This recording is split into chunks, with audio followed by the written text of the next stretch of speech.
Hello, everyone. We're back with myself, Niaz Mosharov, and Mike, my partner, um, to speak with one of my good old friends, Eve Stewart. Thank you for being here. Thank you. Eve is actually a very old friend of mine, and about a year and a half ago, she was brave enough to come and actually felt comfortable enough to come and tell me about a big change in her life, and I was very glad that she did. And we're here today to talk about that as well as hear her story. And I certainly have some questions regarding the topic, and we're going to discuss this amongst ourselves.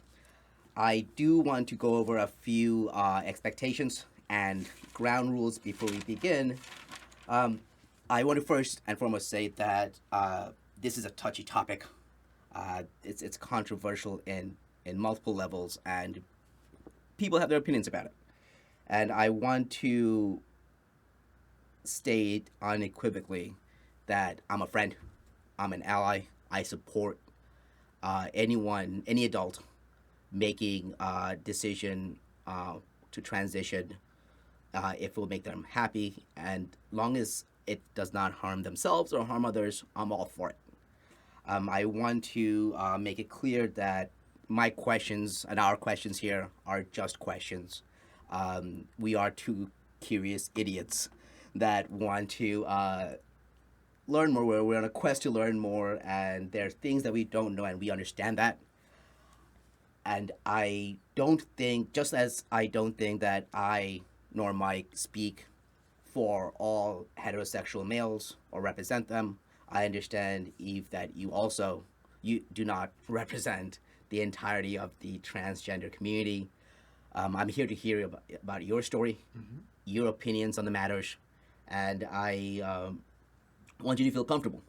And should there be any misuse of language, I apologize ahead of time. With that being said, I'm going to hand this over to you, Eve. Tell me a little bit about yourself. That was a nice way of making sure that I don't attack you on camera. I like that. That's smart.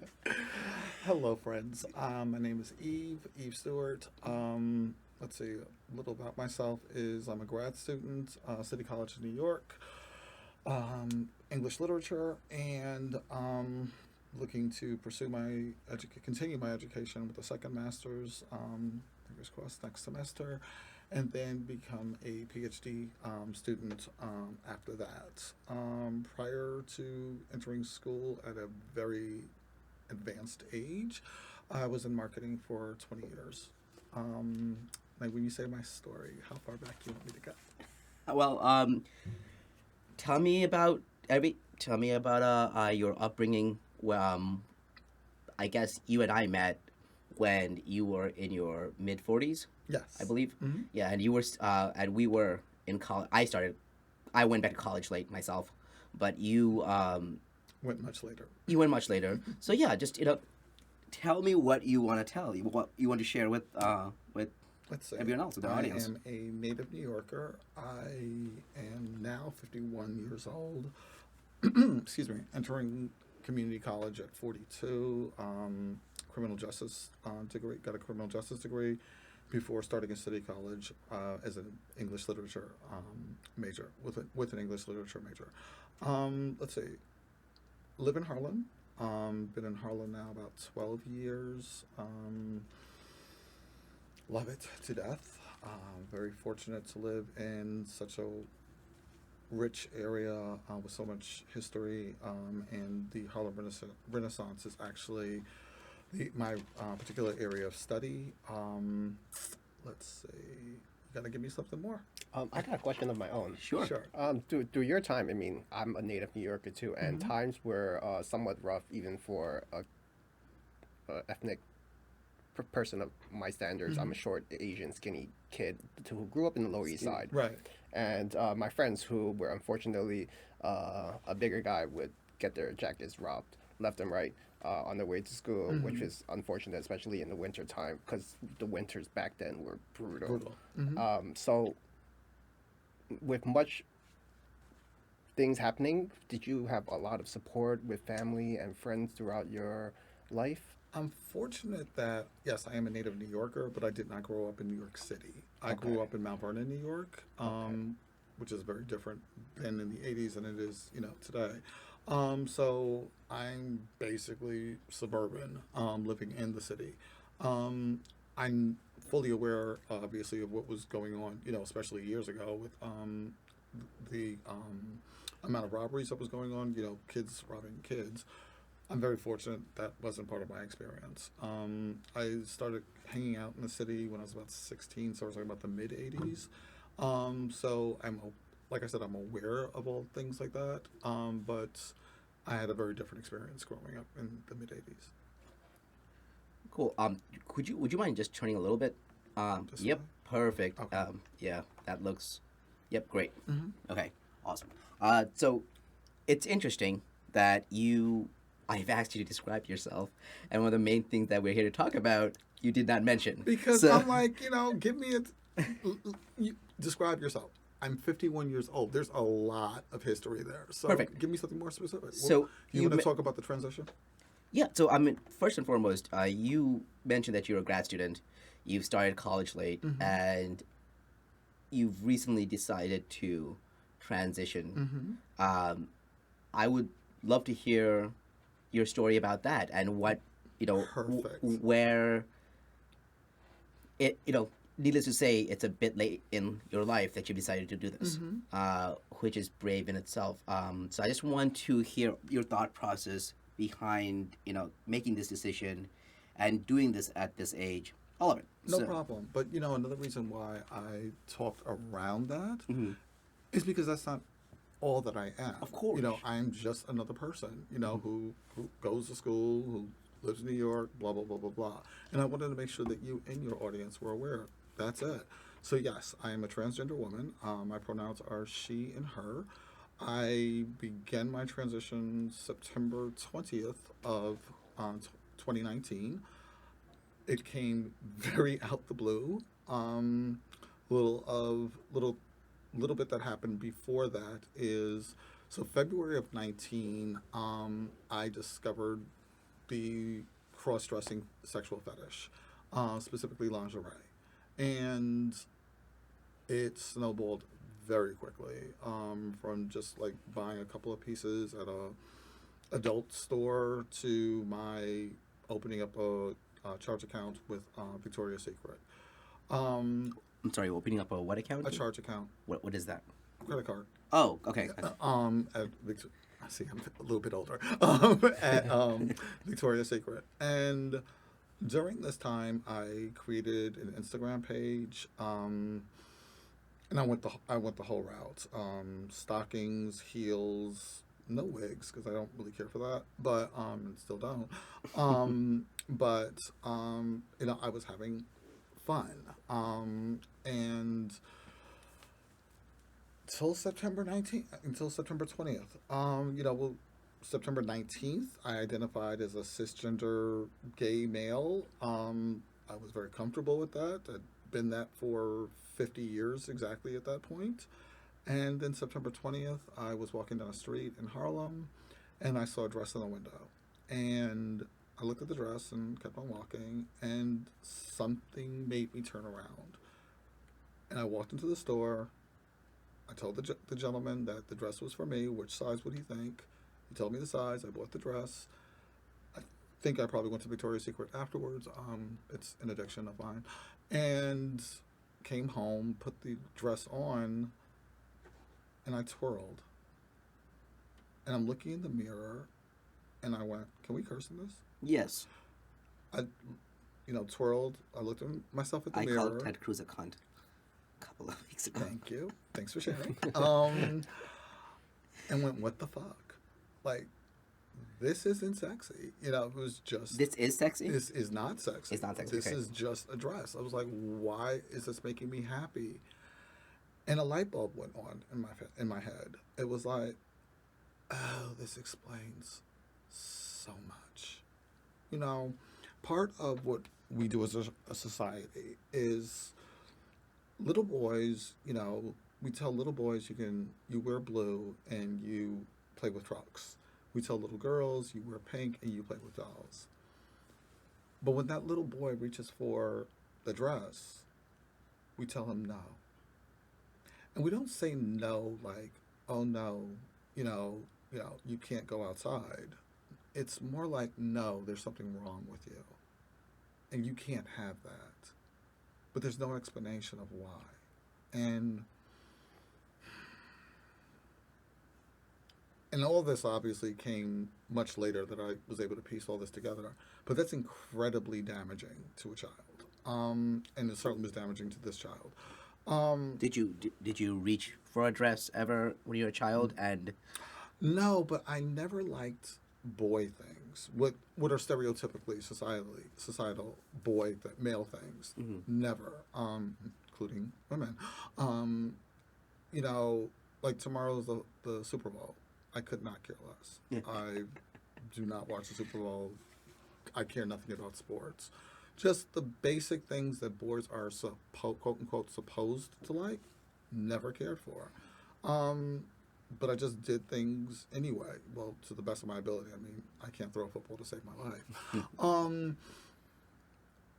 And I believe that, that innate sense that there's something wrong with me because I don't like those things led to 30 years of drug and alcohol abuse and hating myself because I felt like there was always something wrong with me.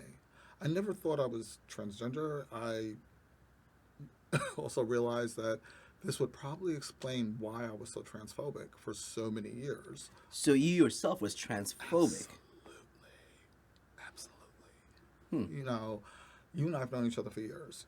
I am a recovering conservative. Left the party quite a while ago for obvious reasons. And, Well, I just want to say I don't think conservative and Republicans goes hand in hand anymore. no, not at all. Yeah. But I was a Republican, but now it's something completely different.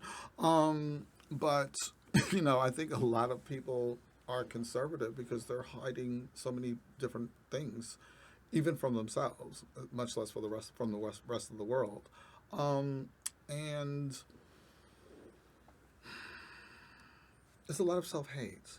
Being transphobic for so long and then realizing I was transgender myself, I realized a lot of it had to do with actual envy that other people had the courage to just live their own lives, to just be themselves, whereas I felt the need to conform to the best of my ability to what society expected of me. And that day, I realized I'm not going to do that anymore. I did, me, I love to research, and I researched, transgender to death. And, I remember finding this test, Are You Transgender test online. There's a test? Oh, there's tons of them. And, I love this one test that I took. It just said, if you have to ask, you are, which made so much sense. And so, I was trying to figure out, well, which version of transgender am I? There's transgender woman. I'm just going to speak on the male to female side. So there's, trans woman, there's trans feminine, there's gender queer, there's gender fluid, there's non-binary, there's gender non-conforming. And to say I was trans woman at that moment just I wasn't comfortable with that. So, I originally identified as non-binary, non-conforming, which I then later found out they're two totally separate things. So I settled on non-binary.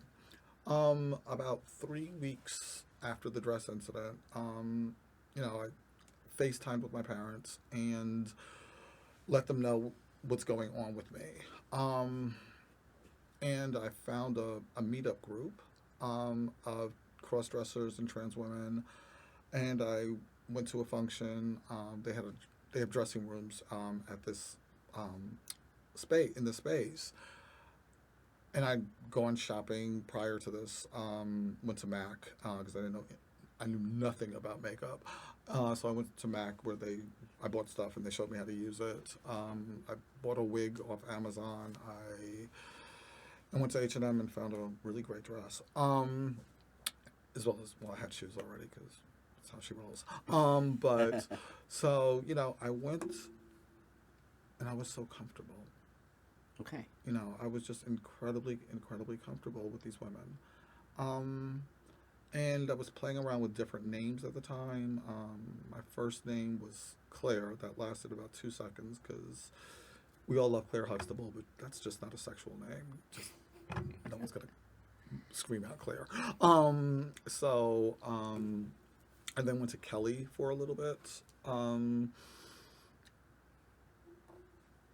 And one day I was with a trans woman at a function, and this is my first time. Like I've known, no, excuse me, I knew her prior to this moment, and I introduced myself, as Kelly, and about an hour or so later, she was talking to somebody else, and she looked at me and she went, E, because she forgot the name Kelly, but my birth name is Eric.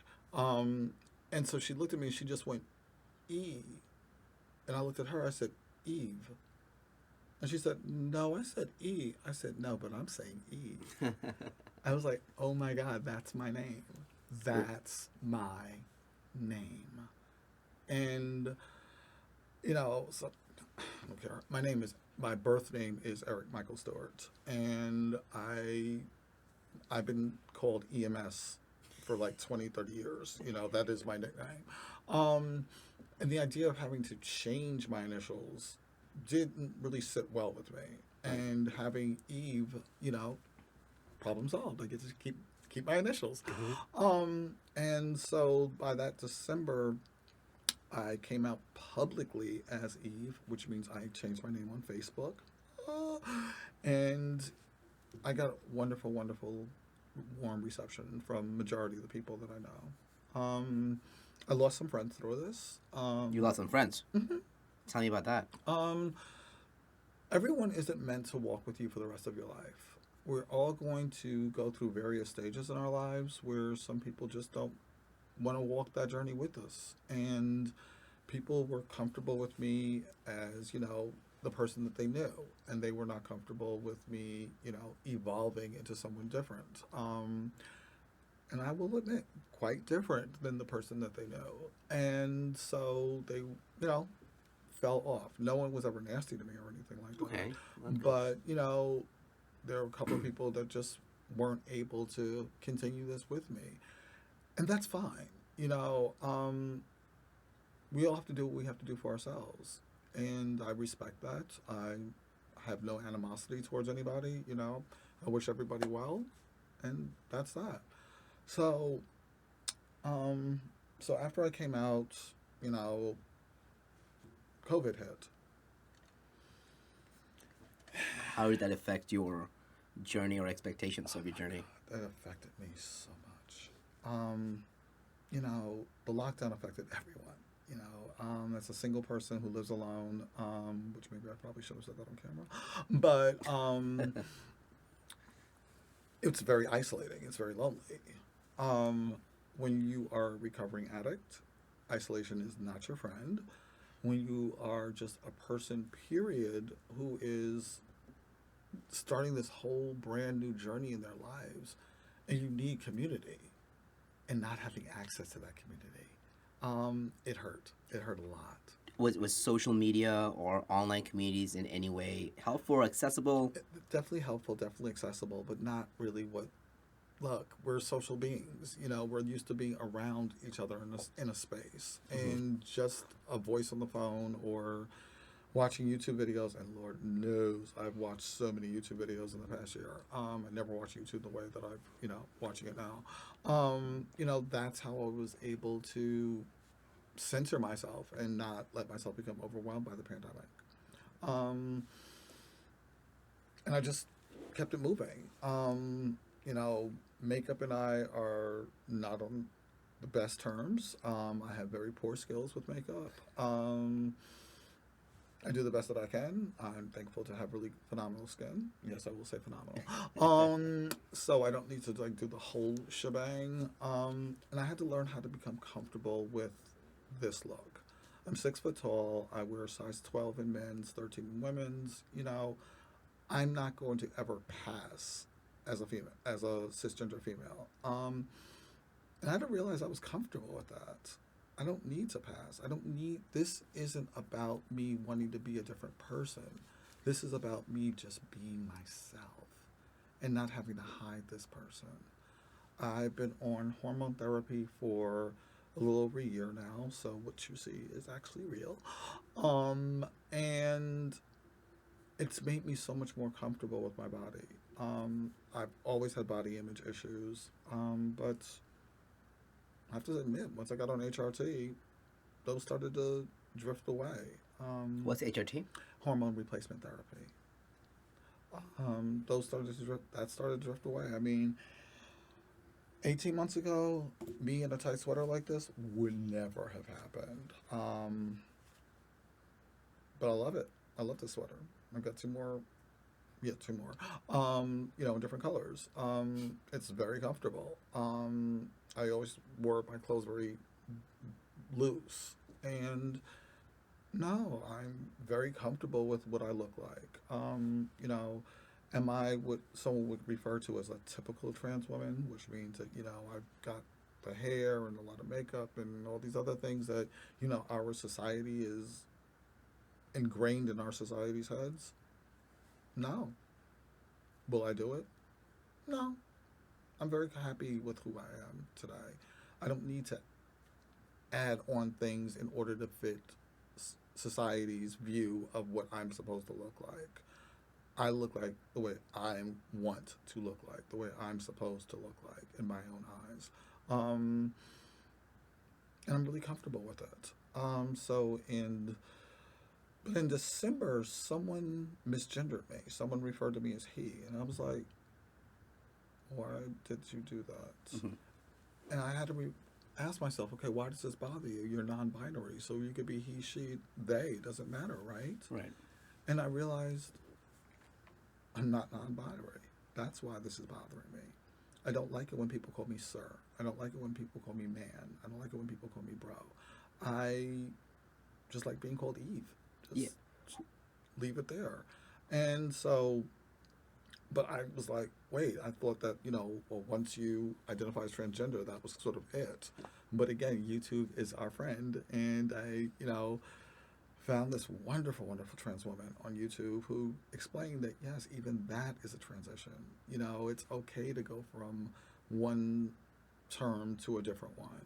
And Who was she? Which video was I believe, I'm so sorry, sweetie, for saying this wrong, but I believe it's Ashley X Madison or Addison.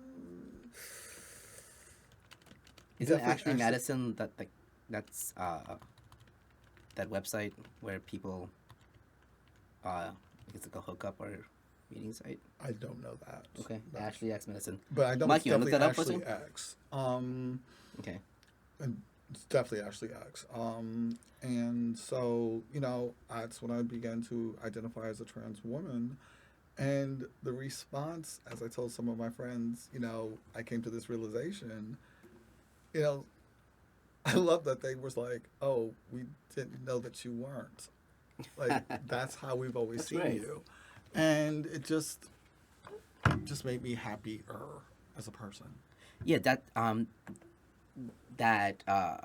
while you're transitioning, that I can understand that that's certainly a process for your friends and your close ones as well, because I certainly took some time and am taking some time to still processing to get the pronouns and the name correct every time. I remember the evening that you told me that you came out to me. We were supposed to meet up, and you asked me to give you an hour's heads up, and I said, "Oh, I definitely want you to doll off for me, so I certainly will." And I remember this so distinctively. You said that, "Yeah, I'm definitely gonna doing my nails right now," and I said, "Ha ha ha." You came the next day and your nails were done and they looked fabulous. And I'm like, "Oh, you did get your nails done," and you felt comfortable enough, and I'm very appreciative of that. You felt comfortable enough to come to tell me that, hey, I'm transitioning, and more power to you. I was very happy for you. I I think from the get go, I tried to be as supportive as I could.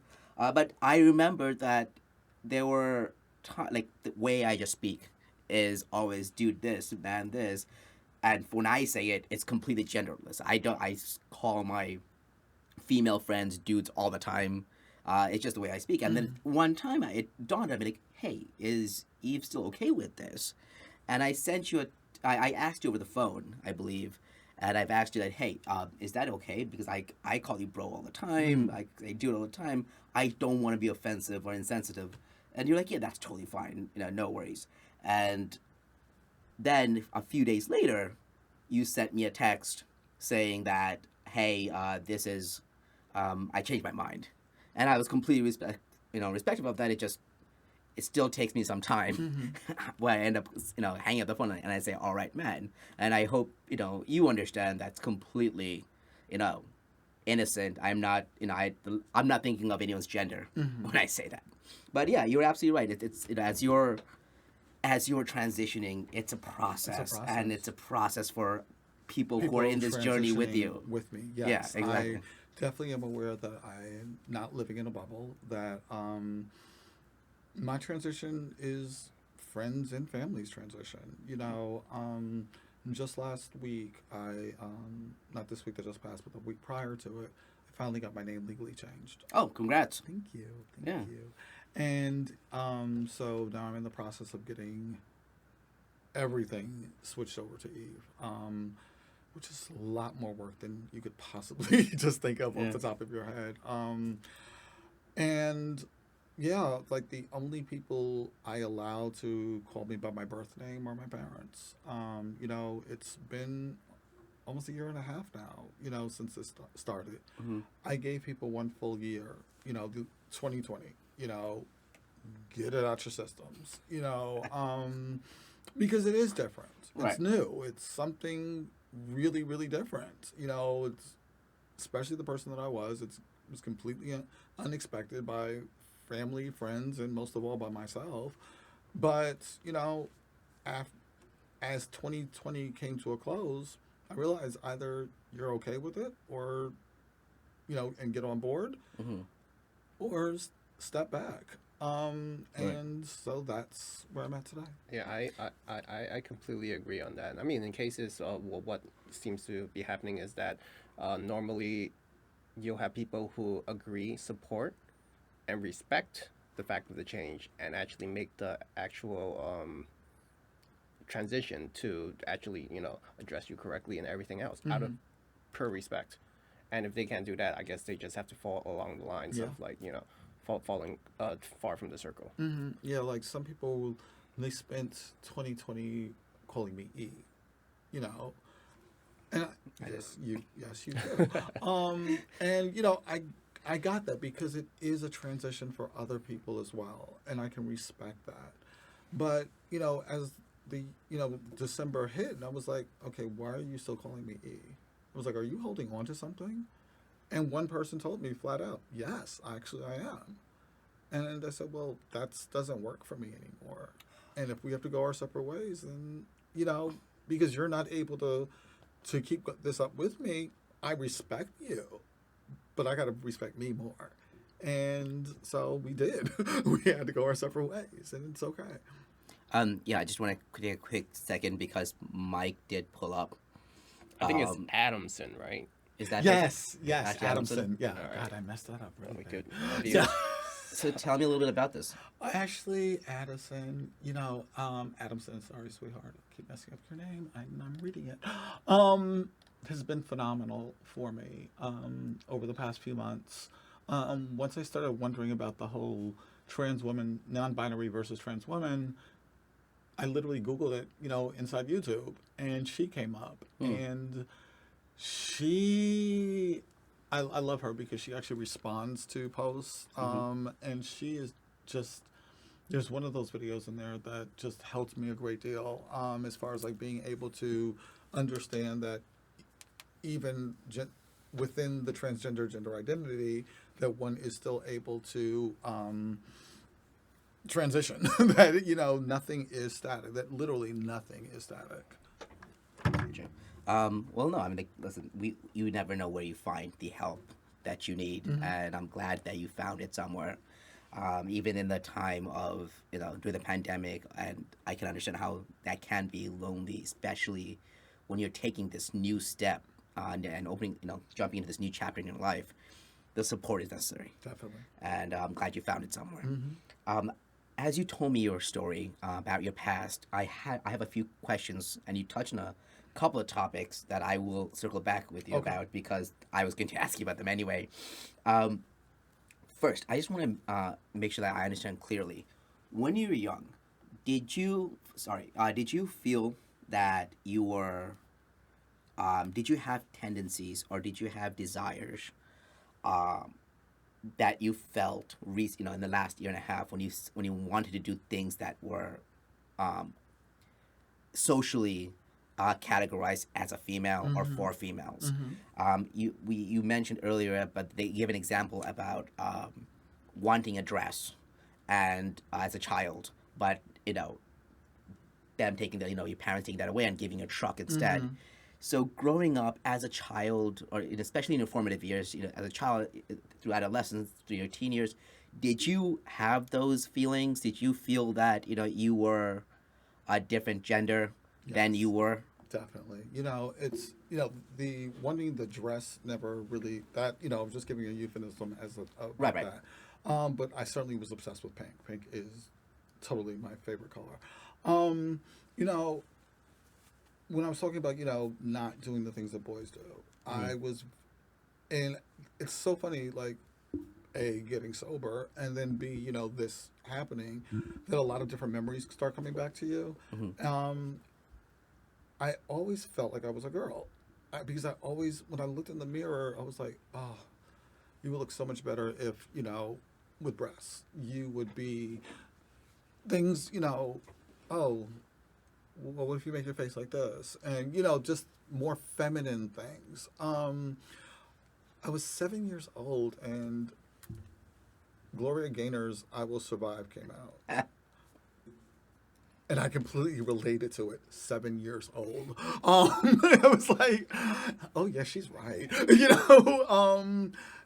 I've always been drawn to strong women. I love As Wonder have I. Woman. I love Supergirl. I love Yvonne Craig's Batgirl is like the most fabulous female superhero of all time. The, Um, 80s Batgirl. I mean, excuse me, 60s Batgirl. yeah, Yeah. of course, yes, yes, Yeah. The purple boots. yeah.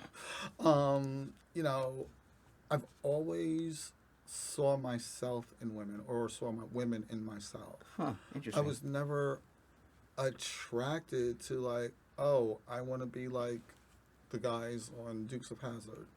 Right. No, I really like Daisy Duke shorts, and I'm a kid.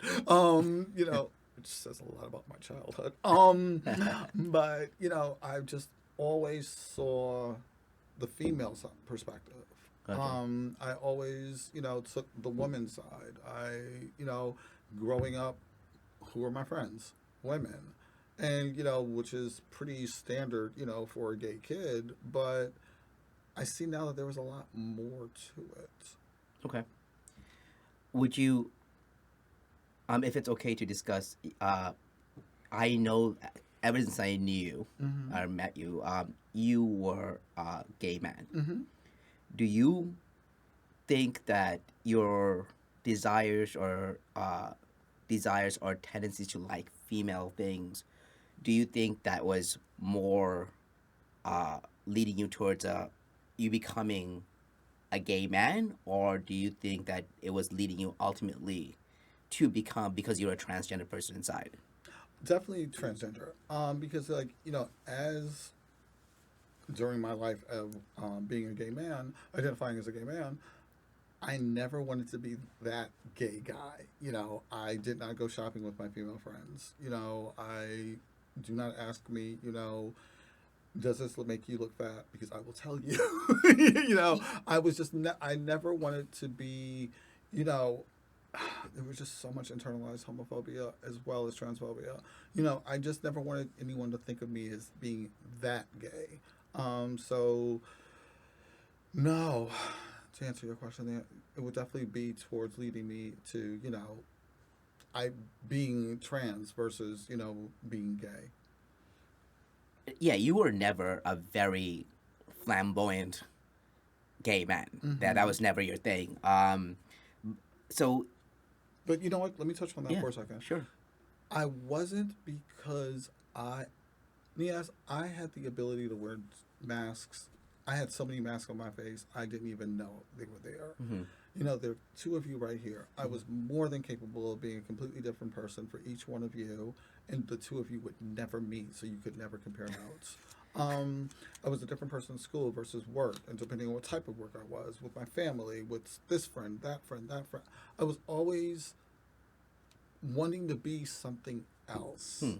You know, I had absolutely no sense of self, and but the, you know, I definitely say, you know, when I walked into recovery, that I didn't come in with low self esteem. I came in with no self esteem.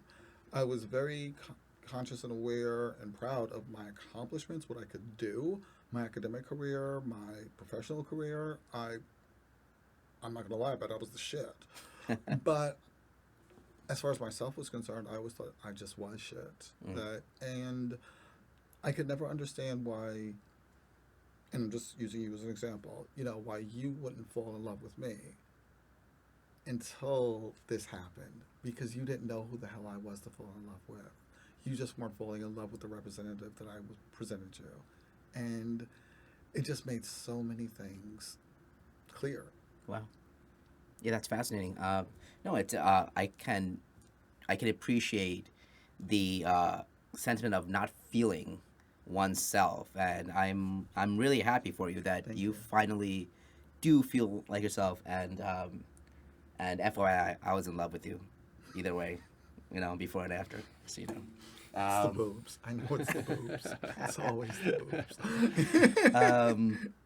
so okay, you've mentioned that you were transphobic, you're homophobic at times.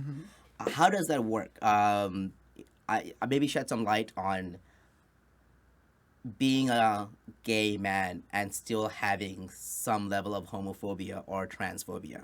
Self hate is just prevalent, you know, to everyone. You know, there are Jewish people who hate the That's fact that they're Jewish. There, you know, we've seen white people who just swear they're black. You know, I think it's just a part of human nature. You know, I didn't want to be, like I said, you know, that gay. Like Right. I certainly enjoyed the sex, but I didn't understand like gay pride parades. It was like, oh, those are freak shows. I haven't been to a gay pride parade in like 30 years. Actually, 40. Damn, I'm old. Oh no, I'm not that damn old. 30. Like 30 plus years. And you know, I just didn't understand why people had to be that out. You know, becoming a conservative was just very easy for me because I had these conservative beliefs that other people were wrong, and it was just me another mask that I was wearing. You know, it just came out to the fact that I envy the fact that these people had the guts. Yes, the guts to just be themselves. You mentioned that you did a lot of research online to learn about the transgender community, the transitioning process. A lot of it was the language, the terminologies that you know the community uses Right. and would like people to use. There's certainly points in our conversations in the past months where you have educated me on some of these terminologies. And what are your thoughts on that? Because do you feel that you know because there are so many?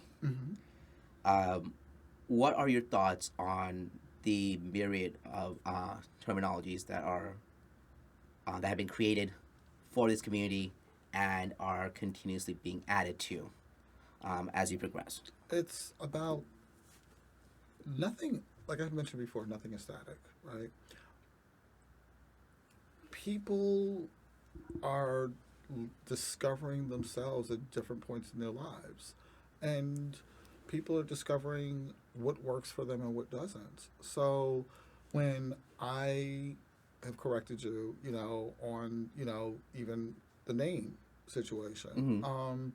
I'm not doing it because you're wrong. I'm doing it because I'm standing up for myself.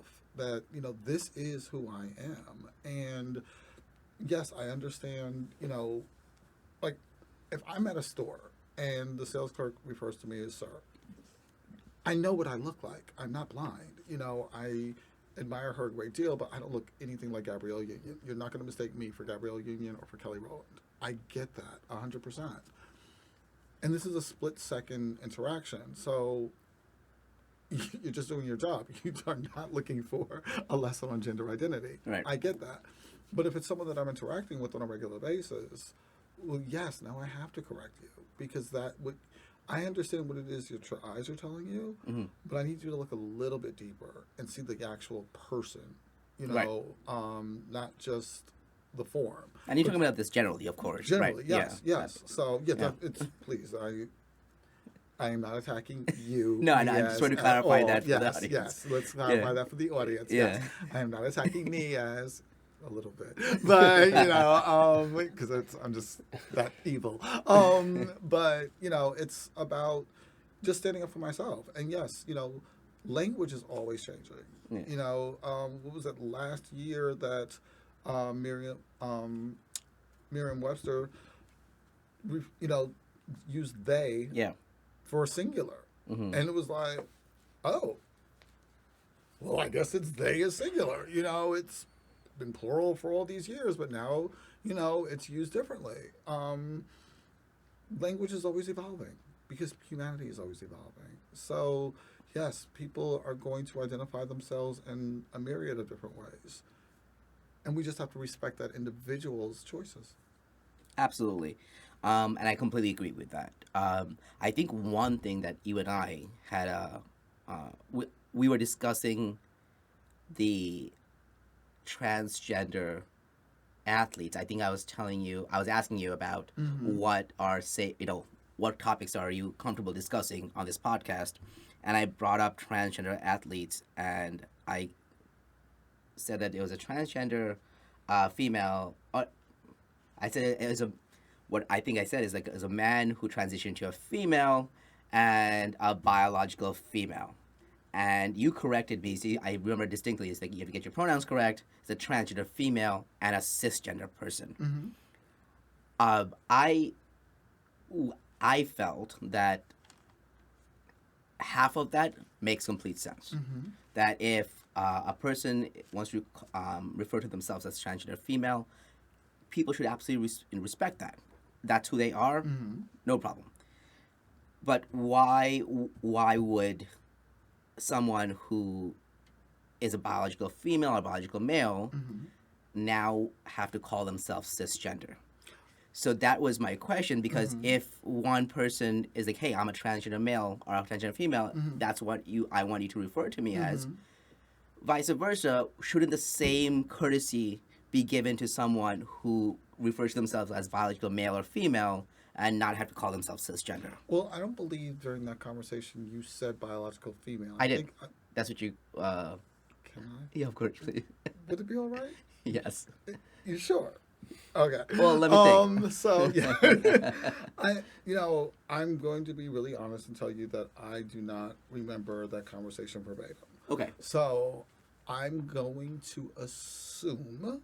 ASSUME, that that you didn't say those words exactly, because if you had just said trans female and biological female, I didn't say trans female. I said a male transitioning into a female, right, and a biological female, and you said that let's get your terminologies correct. It's a transgender female and a cisgender person. Right, because I don't normally say biological female. I would just refer to the person right, as and cisgender. Right. I know I said that because I've written down that day, and I'm like, okay, I want to bring this up on the podcast, so okay. I do remember that. Okay. So yeah, that's my question. That do you think the same courtesy should be given on the other end if somebody wants to be calls themselves biological female or biological male? Why not? Okay, so you agree with that? Yeah. Okay, great. I mean, if there's cisgender, biological. I can't tell you what to call yourself. That's great. No, that's. I mean, I've read plenty of online discussions where they disagree on that, People and disagree over the fact of should we be drinking water out of a plastic bottle. There's always going to be an online discussion. About right. that. No, no, I mean, I just wanted to hear your opinions about the matter, and that's great. So. Yes, I think you and I are both in agreement about that. That the same courtesy should be given to everyone. Definitely. Okay. Obviously, yeah. Mhm. Awesome. So, you mentioned a little while ago regarding the importance of the terminology. You know, especially if, with someone that you're interacting with. Tell me in your experience and your I guess in your opinion, what value those pronouns, those terminologies hold for a transgender person. How damaging can it be for a person that's transitioning and the correct terminology is not being used for them? And to what, and you briefly touched on this, that you gave people the 2020 to get used to it. How much, room should be given for someone to get their terminology correct? What's your thoughts on that? I can only speak from Of course. myself and Of my course. own experience. So Yeah. there's no way that I'm like putting this out to your Yeah. audience like this is a blanket. Oops, sorry. Of course, we've That this established is that from the blanket. beginning. So, Yeah. you know, for myself, it's important because it means that I'm truly seen. I'm seen and I'm heard. You know, that's the importance of it. When someone I've asked to refer to me as Eve, refer to me as she or her, and purposely ignores that, Of course. it's an insult. Right. You know, you're not respecting me. Understood. You're not respecting, you know, my identity. So that, you know, is damaging to that relationship. And it's not damaging me because I know who I am. But I certainly will not continue to interact with that kind of person. There was a third question you had. You asked me what the benefits of it are, the negatives, and what was the third Well, portion of that? what would be the, Oh, you were talking that- about the length of time. well, I don't think there's an actual specific length there's of no time. actual Yeah. specific. It's just, you know, because I came out in December, you know, 100%. And as 2020 progressed, I started noticing things and just like, oh, you're not really, where you at in this? And just really kept it to myself because I'm giving people the same, you know, the same courtesy, giving people time to, you know, find their own footing in all this. But as the year was coming to a close and people were still acting like, you know, it was still 2019, no, we're not going to move into 2021 doing the same old stuff. So I made, you know, that's what I had to speak up. Got it. Okay, that makes sense. Now, I mentioned a little bit earlier that I had a phone call with you, running through some of the topics that I might want to discuss with you, and one of them was transgender or trans female athletes competing against biological female or athletes are in that realm, and you mentioned that you were not comfortable speaking about that. Correct. And I just wanted to clarify, why do you feel that you don't want to talk about that? I'm more comfortable talking about things that actually concern me. That is a very controversial conversation that's going on right now nationwide. And I do not want your audience, frankly you or your audience, to misconstrue that whatever it is that I'm saying should be applied in Not at all. either direction. Right. So, I am not an athlete by under any stretch of an imagination, cisgender or transgender. It's got nothing. It does not concern me one bit. Would you be comfortable talking about the transgender people being in the military? Definitely. Okay. May I ask why that is different? Why? Again, of course you have your own mind and your own decisions. What you want to talk about, but you're not in the military. Because they were in the military already, right? Okay. They were in the military, and then a very bigoted man made the decision one day that he didn't want them to be in the military. That's discrimination. That's just, and it's blanket discrimination.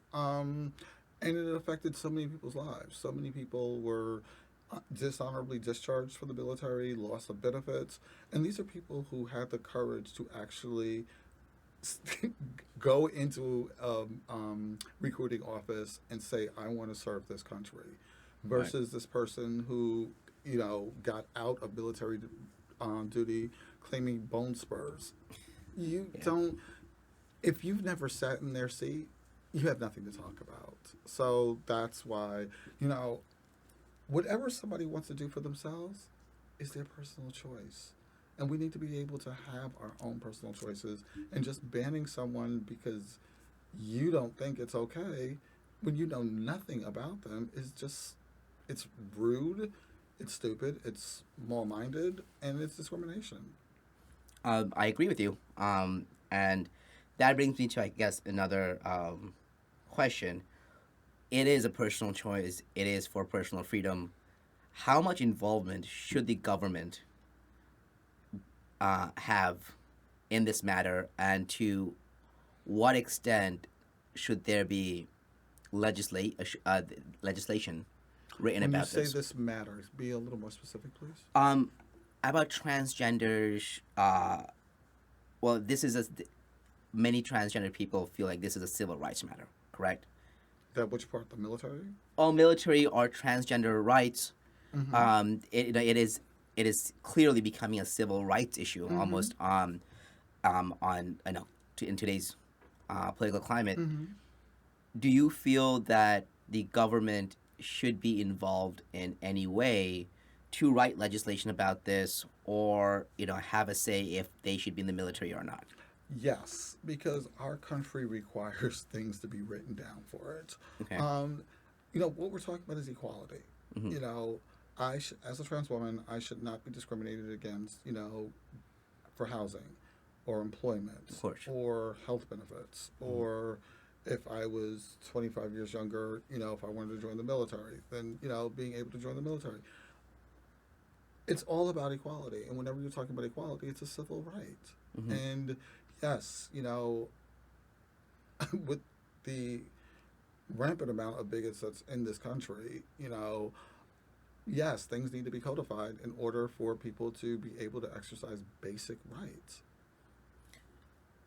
Regarding transgender people in the military, do you think so? If it's a transgender female, Mm-hmm. and again, I'm only asking about your opinion. Mm-hmm. Um, should they should be given the same criteria for meeting or the standards for meeting and getting into the military, or say like carrying ruck? Should it all be the same as a biological female? I know absolutely nothing about what happens in the military. I don't know if there are. I'm guessing a ruck is the giant knapsack that they all Yeah. carry. So, if there are certain rules for females that are different than the rules for males, I don't know anything about that. Right. So, I'm going to step away from that conversation Okay, no because it's just not my wheelhouse. Okay, sure. I mean, just wanted to hear your opinion about the matter, but okay. Um, let's speak about, since you are speaking. You mentioned that the government should be involved. Mm-hmm. There's recently there have been some laws passed in Canada, well, in the last few years, which gives which expands on trans rights, Mm-hmm. even to a very early age for children. If we can pivot the conversation about trans children and about hormone blockers, puberty blockers, because you certainly transitioned at a very late age. Mm-hmm. Well, I don't say late age, when you're older, obviously, in a much. Most people nowadays they transition much earlier. Mm-hmm. Do you believe that there should be laws about letting children as young as 3, 4, or 5 to transition if should they choose to, and given puberty blockers or hormone blockers at that age? I believe there should not be laws against it. Hmm. That there should be laws for it. No. Mm-mm. But definitely, that, everything is a case by case Of course. basis, right? If you have a child who wants to transition at 7, Mm-hmm. that is between you and that child. You as a parent and that child. Correct. And if that's something that you want, that you are okay with, and your child obviously wants to do this, is somehow at 7 years old today, but able to understand all of that, go with God. If you, as a father, your child wishes to transition, you don't want your child to transition, that's something between the two of you. Understood. You know, that there are laws saying you must? No. Mhm. But if there are laws saying that you can't, that to me is wrong. I wholeheartedly agree. Mhm. It should be up to a family, a Right. parent, and a child Right. deciding together. Mm-hmm. Unfortunately, there are laws in Canada currently that say that your child is 3, 4 years old Mhm. and tells your you go the child, it's a boy, Mm-hmm. tells their parents that, hey, I feel like I'm a girl, Mm-hmm. and they're like, okay, buys them some more trucks, Mm-hmm. buys them some more action figures. Mm-hmm. So the child says that in school. Mm-hmm. The school is allowed to take steps to see if you have taken your child to a psychiatrist and have began the transition process medically. Wow. If you have not, they can take your child because this is human rights abuse, and it's child protective service will come over and take your child. Wow. What's your thoughts on that? I don't know anything about it, and as someone who has no children, I'm going to step away from that. You know what, I'm very comfortable with saying I don't know. No, absolutely. And so I don't know. This is literally my first time ever hearing about it. Uh-huh. So I don't want to say something without being more educated on the topic. I guess my question here is that, what I guess you kind of answered in the beginning is that should the government be that involved in a child's transition? Should it be outside of the scope of the parents and the child? I don't know. Could it be seen as a health issue? I don't know. Mhm. So yeah, I don't know. Okay. What's your thoughts on using puberty blockers or hormone blockers as a person who has transitioned at a Mhm. much later age? Do you, if you could have done it earlier, would you have? Do you think there's a right age for this? You obviously were matured, became very educated about it, have lived a life, and Mhm. know, as a gay man, Mm-hmm. and then transition. So you have an understanding, maybe a better understanding than many people Mhm. before you transitioned. Mm-hmm. Do you think that there's a certain age, not obviously not an exact age, but like an age group that should you have enough experience in life to a certain point before you transition? I used to. Okay. I love this one. I will freely speak on. I used to believe that a person. Well, I didn't know anything about hormone therapy. What I was about to talk about is about surgery, making any surgical changes. I used to believe that a person shouldn't be less than 30 to be able to make that choice. Why Yeah. that age? Because then you've lived as an adult, and I felt like past tense that you needed to have those experiences first before being able to say, okay, I'm not comfortable in this body. I want to make permanent changes to become this body. But these are thoughts that I had prior to the start of my own transition. This is during my own transphobic period that I thought like this. That's actually changed. Looking back, seeing that, I was a substance abuser for 30 years, in part because I was denying who I was.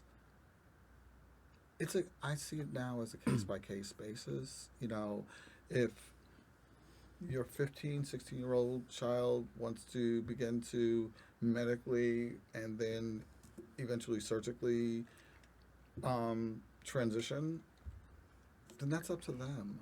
That's up to them and to you. There are no hard, fast rules course. about this. Some of the things that I've read is that people did it at a young age and just are just much happier than a lot of people who did it at a later age. They've had those years in between. They were just a happier individual because they were much more comfortable with themselves and able to just deal with life better than someone such as myself who through self-hate and just self-destruction, self-destructive behaviors, you know, did it at a later time. So, again, I think it's on the individual. I don't think that there are any rules, and frankly, there shouldn't be. Um, while there may be plenty of people who have transitioned early Mm-hmm. and have lived a happier life than what you know, transitioning later and may have lived a lie for a good portion of their life. There are a huge number of people who have transitioned and then they still suffer from body dysphoria Mm-hmm. or gender dysphoria, and they detransition, like they transition back. Mm-hmm. Uh, that has and that is that seems to be the case for many people who have transitioned early. Okay. And what the statistics show that many of these people who have transitioned at very early, like as a child, Mm-hmm. they were just going to grow up as gay men Mm-hmm. or gay, gay as a lesbian. Mm-hmm. It's usually that they were just attracted to a different sex, but sometimes its parents worry that this person my kid will grow up to be gay and it'll be a victim of a lot of homophobic situations, so they just transition them, Mm-hmm. which I think it's not okay, because you're doing it from an actual place of hate in a sense or phobia. Fear. Mm-hmm. Yeah, and so yes, that it does help some people. It has also hurt many people, Mm-hmm. especially in a community where the transgender community where the suicidal tendencies or rate is about 40%, which is pretty huge. What are your thoughts on that? When you say suicidal rate, are you just saying that 40% of transgender people are committing suicide? No, committing suicidal. They have tried to or have thoughts of committing suicide. Committing suicide is different than being suicidal. So having suicidal thoughts. Yeah, suicidal thoughts. I mean, this is these have been in studies, in medical studies, because they express them to their doctors, or their attempts or having thoughts, and understandably they don't And feel. this is after transitioning. Is that what you're saying? No, just the community itself. Well, okay, I'm a little confused by this. So, is the 40% that you're talking about of transgender people had suicidal general. thoughts, at least suicidal thoughts, since beginning their transition? Before, Or- after, it's just the well, community in that's, general. That's our world. I mean, everyone has suicidal thoughts. Um, Okay, not everyone, but you know what I mean. It's like and people, like, you could be cisgender, transgender, gay, it doesn't matter. Like, some people have suicidal thoughts. Now, I mean, if you're saying that we're talking about people who, started their transition and were just so unhappy that they had suicidal thoughts, well, that's a whole different conversation. no, I think transitioning has saved many lives. Damn right. But I don't think the suicidal rate is calculated for people who have transitioned or have transitioned back. It's just as the transgender community as a whole.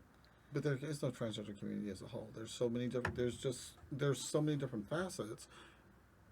And if, like I said, if we're talking pre-transition, post-transition, what type of transition are we talking about? I mean, some non-binary people don't do anything besides just identify as non-binary. So Right.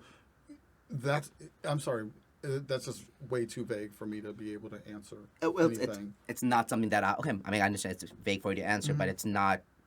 It's the statistics that they use. They use transgender community as a whole. People who identify themselves as transgender, whether they have transitioned or not. If you identify yourself as a form of transgender, like anything that falls under the umbrella, that's how they're calculating that, those statistics in that community, or that's what they're considering as that community. Okay. Okay, so my question, I guess, is that given those circumstances, that there is a high rate of suicidal tendencies, and people have regretted sometimes transitioning too early, and have transitioned back. I think that and I don't know how to ask this question actually. I want to hear your opinion on the benefit or in your opinion, benefit or the negative impact of transitioning early or in teenage years, especially. But I've transitioned at 50 years old. I can't speak on that. Well, that's exactly why. Do you think that there is a benefit for you to transition later than earlier? I don't know. I would assume that a person would just live a happier life, as I stated earlier, and not have the internalized transphobia that I did. But again, I wasn't that young when I did this, Right. so I really can't speak on that. Let's get back on that. Your transphobia. Mm-hmm. Could you tell me about that? No more than I said before, as far as I didn't understand it. I judged very harshly, and it was just envy that people were living their own lives, and I wasn't. They were living their lives authentically, I should say, and I wasn't. Okay. Now we can, especially in the recent years, we see that the numbers of people coming out as transgenders has definitely increased tremendously. Why do you think that is? I think visibility of certain entertainers just even gave being transgender a voice. I know for myself, I realized I wasn't as crazy as I thought I was.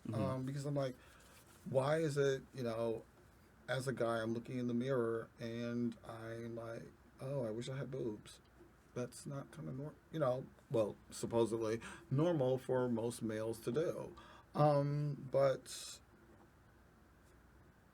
I think with, transgender people getting more and more into our media, that it's like, oh, wait a minute. I'm not crazy. I'm actually okay. It's okay for me to feel the way that I'm feeling right now. It's okay for me to start asking these type of questions out loud versus just having this running monologue going on in my own head. So I would believe that the more that you see the normalization of it, it's easier to make the leap yourself. I got a particular question. Mm-hmm. So I mean, like they would have to see psychiatrists and all these other stuff. Did you have to go through the same process to? I have a therapist. Yes. Okay. Mm-hmm. And with all this, I mean, to our viewers out there, I would assume that like you take it like any other thing with operation. Do your research, do your homework. If you don't like that particular answer you're given, ask for a second opinion. Definitely. And it is a big decision to make because out of the statistics, it's very hard to revert back from a surgical operation. And I'm pretty sure the cost factor and everything, if everybody had the money to do so, why not? But do you have any kind of particular like recommendations and routes to improve this particular process for people who are possibly unknown and to help them? When you say improve, would you improve what specifically? Like for you made that transition in like the year, right? So for you discovered that. Is there any kind of particular steps that helped you through besides the YouTube video? Actually, no. I began that conversation with myself September 20th of 19. 3 days later, I was walking into Mac because I still Laverne Cox on TV. And she was at the Met Gala. That's what it was. And she looked phenomenal. And I asked Google, what time does Mac open? It told me, and I was like running. Literally, it's not too far from my house, so just like running down the street to Mac. Um, Within a month, I had a therapist. I was in therapy at this place earlier, and those issues have been taken care of. But now this brand new issue came up, so I'm aware of myself enough to know I don't have all the answers, and I should reach out for help when I have a question. So I got a therapist, and because I had my own gender dysphoria, he referred me to a psychiatrist. I met with a psychiatrist, because if I do decide to have top surgery, you need a letter from a psychiatrist in order to do so. I'm still seeing the same therapist, and because after last year, who doesn't need a therapist? And that's where I'm at right now. But as far as like, I don't know, sort of like, I'm very, very fortunate that my medical provider required nothing besides my own words.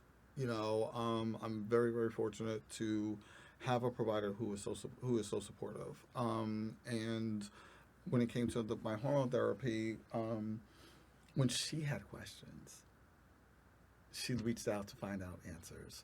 When I came to her with new information, she took that information and then reached out to find more answers. And we were able to work together to have the therapy that I'm on right now, which is doing what it needs to do. And so I can only speak for my own situation. As I'm sure both of you and your audience can tell, I am not a quiet person.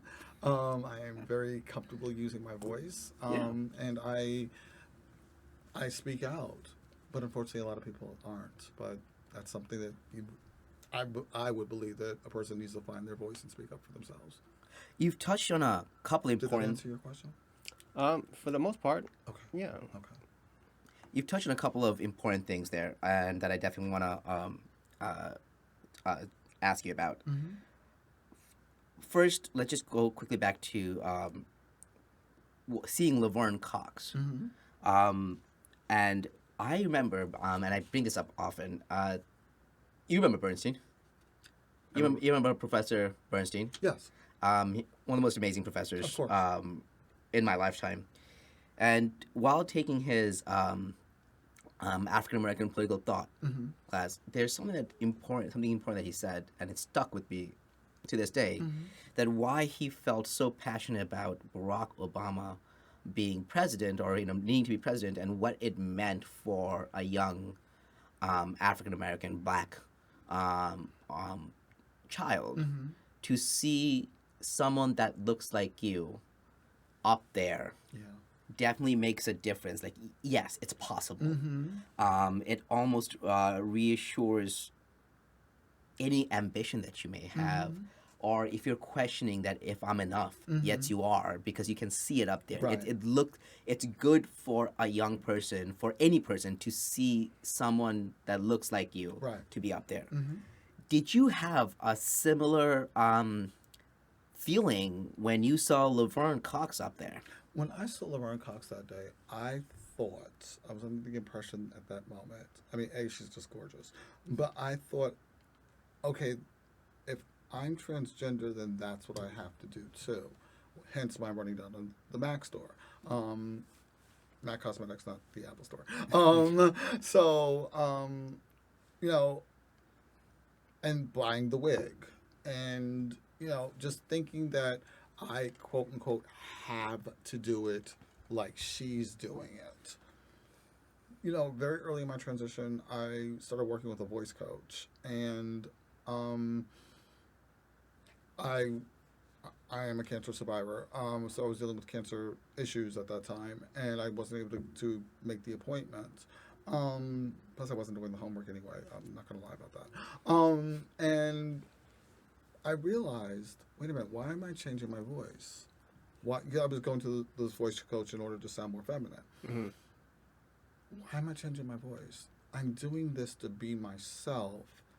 So why am I trying to change who I am? This is my voice. Why am I trying to find more wigs in order to do this transition? I don't like wigs. I don't, my my own choice. That to me feels more like a costume. So why am I doing this? Why am I throwing all this, trying to do all this makeup on my face? I've got great skin. Just be me. That's all I have to do. Now, the one thing I'm definitely doing is, taking the hormones because I do want a bigger chest. That's something I want to change, but that's something I want to change. I don't even want like a chest that, because other people want me to have it or other people think I should have it. This is something that I want to do for myself. So I just need to focus on becoming the best version of me. And that's what I'm working on right now. That's what I'm continuing to work on right now. I'm very proud That's of great. that. Thank you. Yeah. Yeah. More power to you, man. So, you going back to Laverne Cox, Mm-hmm. you mentioned that seeing her on was it the Met Gala? Yeah. You immediately went to the Mac store. Mm-hmm. What effect or how much effect does media and social media play in today's culture for people who are transgender, for people who are transitioning or wanting to transition? As we've discussed earlier, that the number of transgender people coming out or deciding to Mm-hmm. take the next step has risen exponentially in the last few years. What part does media and social media play into Well- that? What part did it play for you? Social media plays a part no matter what your gender identity or sexual identity is. I mean, it's Well, just what does it play it's- at this particular topic? It's hard to say because I mean we're all influenced by social media, no matter where you're coming from. We all just see pictures of other people, and videos of other people. So it's like it's hard for me to answer that question because it's just so prevalent in our society. Well, okay, so what role did it play for you, media and social media? Well, it's certainly social media, YouTube videos, helped me learn makeup application. Now my application itself is a whole different story, but at least taught me what goes into makeup application.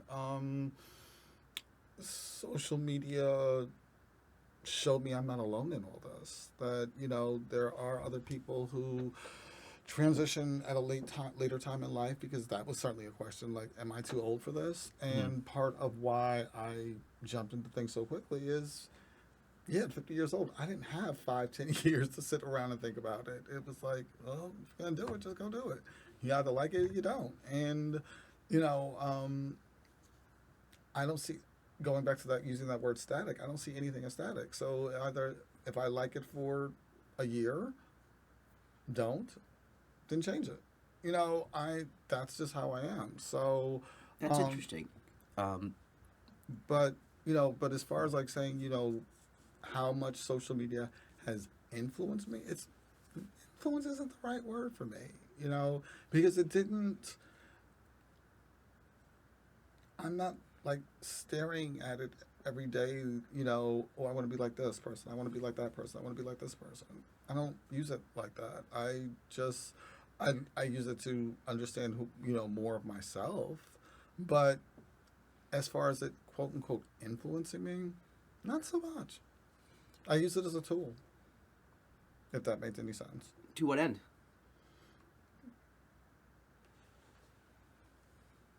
How do you blend liquid concealer with powder foundation? That's the video I was watching earlier today, and then didn't have enough time to do it. So I was like, just do some eyeshadow and a little blush and call it a fucking day. It's like... Okay, so I'll get back to that, but you brought up something interesting. So you mentioned that, okay, you'll do this for however long, and if you like it, great. If you don't, do you transition back, or do you transition? I don't see anything. No, what I was saying is that I don't see anything as permanent. Okay. I don't, I believe that everyone is allowed to change their mind. Going back to what you said, people detransitioning. Right. That's what you've chosen to do, then go with God. I especially like, okay, so in the beginning of my transition, I was, and I chose the name Eve. And I said, okay, I'm going to try out Eve, try this whole thing out for a year, and if I like it, then I'm going to get my name changed. Right. By March, I wanted my name changed. And then we had the lockdown, and I couldn't get my name changed. And I didn't even know the courts were open until last Tuesday. And I found out at 3 o'clock the courts were open. 10 to 4, I was walking into 111 Center Street. And 10 to 5, I walked out. My name was Eve Stewart. So, Right. thank you. It's all about the individual. It's all about how you want to live. I know this is how I want to live today. Am I saying definitively that, a year ago this time, I will go back? No. Am I going to say a year ago this time that I'm going to continue on this? No. Because I don't know if I'm even going to see a year ago from this time. Right. So let me just focus on today. So, based on what you're saying, do you believe being a transgender person is it pathological or is it cosmetics? What do you mean by pathological? As Define in- that for me, please. So, as in, like, do you think there's a cause? There's a there's a reason. You're like, okay. Let's put it this way: gay people, gay and lesbians, homosexual people believe that they were born that way. Correct. Do you believe being a transgender person they were born that way? Yes. Or so if that's the case, then how is one able to go back and forth then? Well, as far as your expression is concerned, Okay. um, And the expression is cosmetic. When I say cosmetic, I don't mean just putting makeup on. I mean the cross dressing, physical. everything. You're physical. Yes. Yeah. Yes. You're physical. Yeah.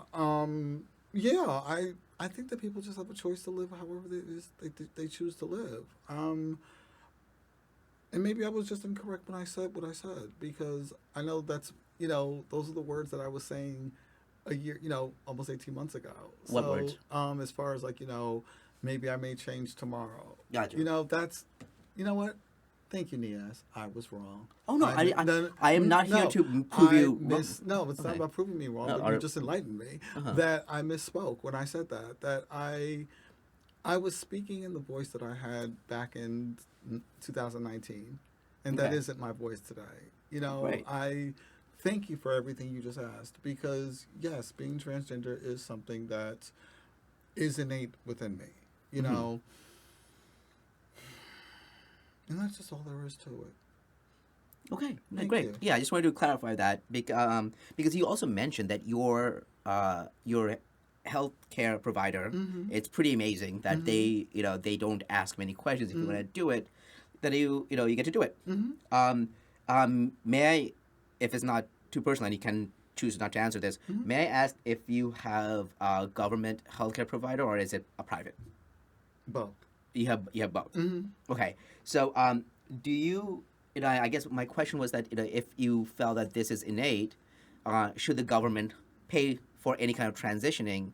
And if it's not innate, if it's something that's cosmetic, then should the government pay for it? So I guess that's what my question is. And you've In other countries, it's just paid for, period, by the government. Yeah, So well, then unfortunately, we live in the the United States. answer would be yes, the government should pay for it, because we should have fucking socialized medicine and be done with this. So yeah, the answer is yes.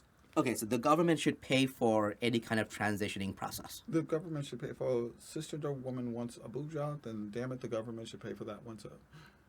You think government should be paying for someone's cosmetic desires? Why not? If we can pay for stupid walls, then why the hell shouldn't we pay for some lady's boob job? We should not pay for walls, and we should not pay for But cosmetic. we are. Yeah, well, we shouldn't have, and that You were needs to change. asking my opinion. Of course, no, Yeah. and I'm giving you mine. That's all. No, I think I disagree, and so far, I think I agree with you almost 95% of things until Okay. this, because I don't think we should be paying for a woman's boob job, or the government shouldn't. I feel it's a private, as a personal decision, and it should come out of your personal pocket. Okay. But I think that's different for transgenders. I really don't know where I stand with that yet. That's why it's called equality. I'm sorry? That's why it's called equality. You know, I don't believe that there should be benefits for transgender people that do not apply also to cisgender people. Ah, okay.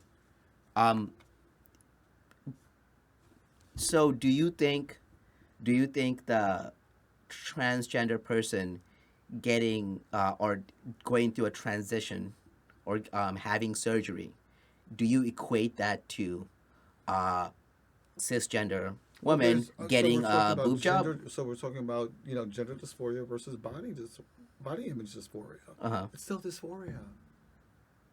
So you believe that the government should pay for cosmetic dysphoria? For body image dysphoria, and you know, that would be addressed by cosmetic surgery. Why not? But it's not a medical condition, though. Dysphoria is a medical condition. So you were saying that someone wanting a bigger chest is something. If that's gonna help you feel better, then why not? And again, if we can take so much of our yearly budget in this country and put it to weapons that we're not even gonna fucking use, why not? If we can make our people happy, why not? no, that's interesting that you say that. I just feel that that's a slippery slope, and that's I'm not sure the government could afford that. I'm not, and I think there's a ethical question of should the government pay for it. But you know, I hear you. I don't necessarily agree with your opinion, but I respect it. Okay, so I guess going back to media, I know that Michael recently watched a movie that he thought was it was important for this conversation, and I want to hand it over to Michael to ask that question. Well, I haven't gotten the answer, but so this movie that I watched recently actually came out this year. Justin Timberlake's in it. It's called Palmer, and he plays the character with the last name Palmer. And it's about, if you have to correct me, however it is, because Please I speak. didn't Just quite speak- do just my speak. research. So there's this, I believe he's a 7-year-old boy, Mm-hmm. and he is completely okay with himself. Being very flamboyant, and he hangs around all the women. And Halloween, he dressed up as one of the fairies in a cartoon TV show. It was Okay. quite adorable. But he also is in the South, and it's not okay in that particular area. And he struggles, and it's a great film. And if you haven't watched it, I haven't seen it. yeah, you should put it on your list. It's I think it's from Apple. Okay. But yeah, great movie, Mm-hmm. and it teaches a lot about bullying, about the transition and things, and try to be okay with it. Because in many factors, like the situation that Nia spoke of in Canada, when it gets down to it, the kid might go into the system. And that is just horrible. And it takes one stranger who is not even affiliated as a family member to pull this child out and put it under his care. So what's your question now? If you had watched it, I still haven't. No, I haven't. No, I haven't seen. No, That was a question. no. I thought you told me you actually had a question. Yeah, but okay. No, because you know just- how we when just we got a talked movie about review. when I brought it up and Niaz was like, "Oh, let's talk about it later." I haven't gotten an answer out of that. And now and then all that build up and Yeah. now it's like I haven't seen the I movie. didn't know that he was going to do a movie review and not ask a question. I thought he had a question. No, I just wanted to toss that out. But there. I will see this movie. Yeah, Okay. nice I will get back recommendation. to you on that one. I hope you're getting paid by Apple for this because you're I just hope doing so, free too. marketing for them. Apple Plus. And they came to another thing about media with something that we watched last night, District 9. And Yeah, well, give me one moment. I do want to since you brought up prisons, I wanted to have a quick prison. He brought up You brought up prison? When did you bring up prison? Palmer the guy came out of a. Yeah, he came out of prison. Oh, you didn't mention that part. He Oh, did. Yeah. Okay. Well, so in the I- beginning before this. So I wanted to ask, What's your thoughts on the prison system and transgender people? Okay, that one I definitely have an opinion on. It's wrong. It's what's I, wrong. you know, putting transgender women in with cisgender men, I think that is just, and there are certainly the studies to back it up. Yeah. You know, it's just a recipe for disaster. Like, and these trans women get killed. I don't really hear too much And vice about. versa. I don't really hear about that. Well- That trans men, when they go to prison, have the same level of difficulties with cisgender women. That's just not something that I've ever heard. Well, there's been many reports, especially in England's prison system, where a male, biological male, who had definitely had rape and sexual assault charges in his priors, transitioned to a female. Not like not. I wouldn't say. I shouldn't say transition. They said that they were transgender female. I don't. They did not go through the surgical process, and then they were put in because by law they were put in with other biological female, and that person just raped other females there, and it's it was horrifying stories, and I'm not sure if that's not a debate about, I don't think, the transgender community. I think that's a debate about that The person's criminal it's a justice, criminal. The criminal justice, Yeah. criminal Or- justice system. yeah, and so but what- that's my thing. It's like,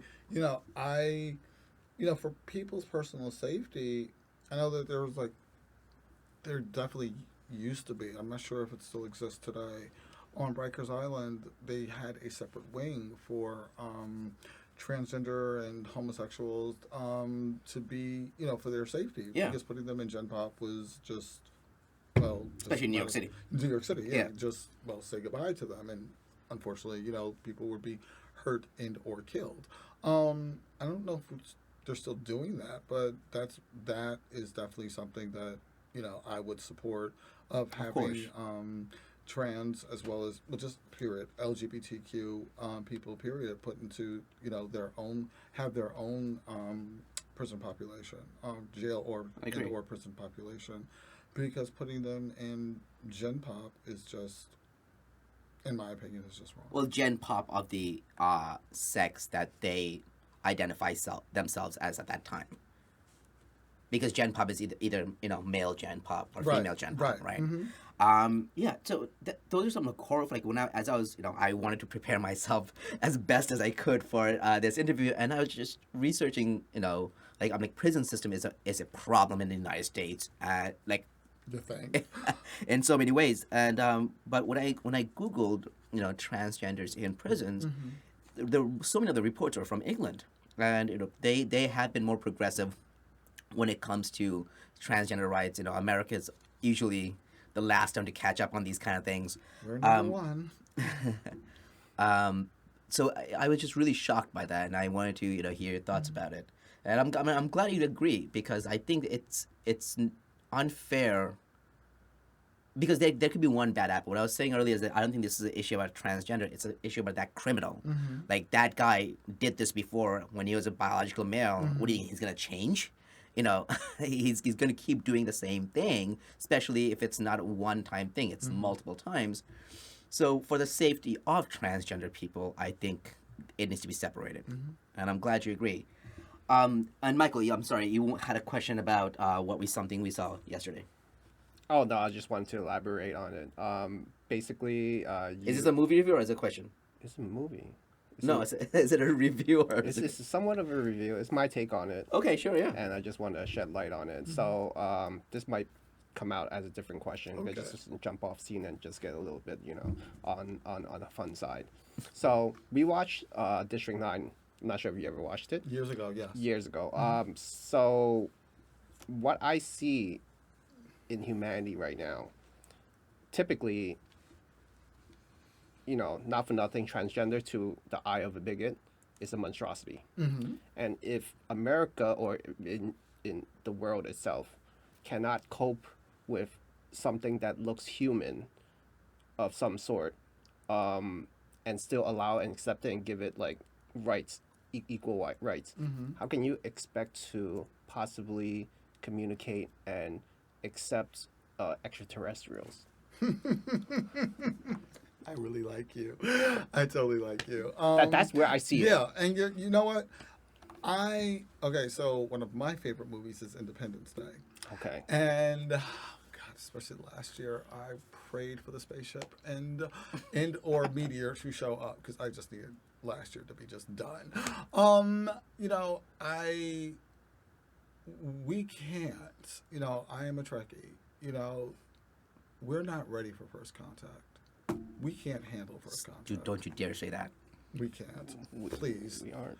We're not. I agree. You know, there's this episode, one of the very few episodes of this show that was actually good, called Enterprise, Star Trek Enterprise. And it was set in the mirror universe. And the Vulcans come down just like they did in the Star Trek movie First Contact. Mm-hmm. The door opens, the Vulcans come down the ramp, and start in First Contact. Zefram Cochrane reaches his hand out to shake the Vulcan's hand. In the Star Trek Enterprise Mirror Universe episode, In a Mirror Darkly, Zefram Cochrane pulls out a gun and shoots the Vulcan and storms the ship. We are the Mirror Universe. It's like, we're not going to, no. Oh, yes, there's a big spaceship, so let's shoot it out the sky. Yeah. Oh, Let's not bother. Let's shoot and talking. ask questions We shoot, later. well, you have to because, you know, we've got to defend ourselves first. Yeah. So no, I mean, look, I am a Black American. You know, born male.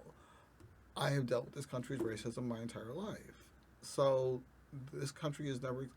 I can trace my family back to the early 1800s. My black family. That's when we were actually brought here as slaves. Maybe probably a generation prior to that. But we can trace our family back to, I think my mom said it's like 1816, something like that. You know, and we're still not accepted here. You know, as heteronormative people, not accepted. I'm trans. Was I thinking I was going to be accepted all of a sudden? Of course not. You think we're going to accept aliens?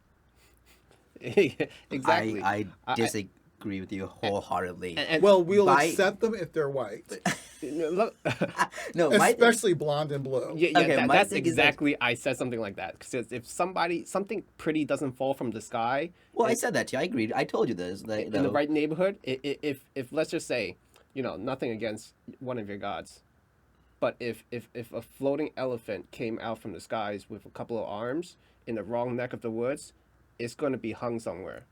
one of my gods. I don't know what you believe in. I'm just being. I was trying to Yeah. hold it. I was trying to hold it. I couldn't. I failed. Okay, I so failed. one But of, you know, there was something. but you said that I floating read- elephant. That was very specific. There was something I was it in a movie or a comic book, but someone was talking to Superman and said, "Well, look at you. Yes, they accept you Yeah. because you showed up, Yeah. white guy. Yeah. So we love you. You know, I- let him show up looking like John Stewart, Green Lantern. Yeah. You really gonna accept the I brother? You understand. don't accept the brothers we got here. I understand that, but I do think as long as we're nerding out and we're using First Contact as an example, First Contact did show that the Vulcans arrived at a time when the Earth was not all together. They were not all peaceful and were able to create Starfleet. It's my hopes are what I think is that us knowing that there's another species or arrival of another species will bring humanity We can't closer. handle the species on this planet. Yes, but knowing that there's something else, someone else, I think they'll and that we are now identify all as humans. I think that's there will be assholes But we don't identify all as humans. because there's no greater reason to right now. We can hate each other because of our differences, and the pessimistic side of me believes that the same will happen. We will come together only because there's something bigger to hate, because now we have them to hate. No, the way I see it is that human beings in general as much of a saint that you want them to be. I don't think they're saints. No, no, no. I just Most don't of them think. aren't. But then later, in retrospect, it's only human to only want something of profit or gain out of something. So whether it's technology or not, obviously, if somebody came raining down and said, "I'm going to cure this pandemic," it would be like, "You could be my neighbor," like. I, No, they'll let you cure the pandemic, but trust me, our military will still be like, but we're still gonna kill you. Oh no no no! We're gonna going to use you. we're gonna hold We you will captive. use you. It's like, but generally in my case, yeah, I'll let you have as a neighbor. But that's how I see it. You're a credit to your race. I'm sorry. They said you're a credit to your race. That's what they would say to the alien. It's like, oh, you're one of the good ones. Yeah. Well, listen, I think I'm more optimistic and I believe more in human ambition and Yeah, but on openness. this planet longer than you. Don't. Yeah, it has made you nihilistic. Like I said, it really depends on where they land and wherever. Because well, we only expect so much from the other side as we might expect from us. Whether you send an ambassador or have some formal communication that you're in our airspace. Do we really expect that communication to fly through? It's the same thing with anything else. If we don't have a form of communication, if dogs were able to talk and communicate in a way, and we know and can verify that's a dog, can we give them particular rights? We can start with something that we actually do understand and see. We don't get, going back to the transgender thing, we don't give transgender people rights. So why the hell are we going to give a dog? But then later- Actually, Who- we would give where the are we dogs not rights giving first transgender before people we would rights? we would, well, that's, Where do you see trans people not having but- rights? Well, there's not equality throughout this country. That's, there's what I said before as far as like housing issues, medical issues. I'm fortunate to live in New York City, but someone living in that town you were just talking about, that fictional town that you were talking about in that movie, Palmer, yeah, would not have those same rights. But yeah, I can see them giving dogs rights before they give black people rights. Trans It's or ridiculous. cisgender, I can see it because, well, the dog is my friend. Don't you think that right there is, even jokingly, is a bit racist in itself, that you've immediately made them white Southerners with that accent? I don't care. So if you don't care, then why should they? You know what? Again, this is the joy of being my age. I don't have to be polite anymore, and they're certainly not polite to me. Okay, but they're not here right now. You're not. I'm being asked to move on by Eve because she knows that it's not okay because. That's how much I'm giving you now.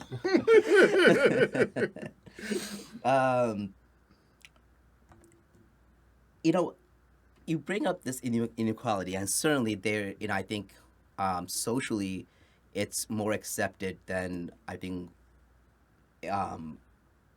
structurally in our government or I guess let me correct myself. I think culturally it's more accepted than socially across the country.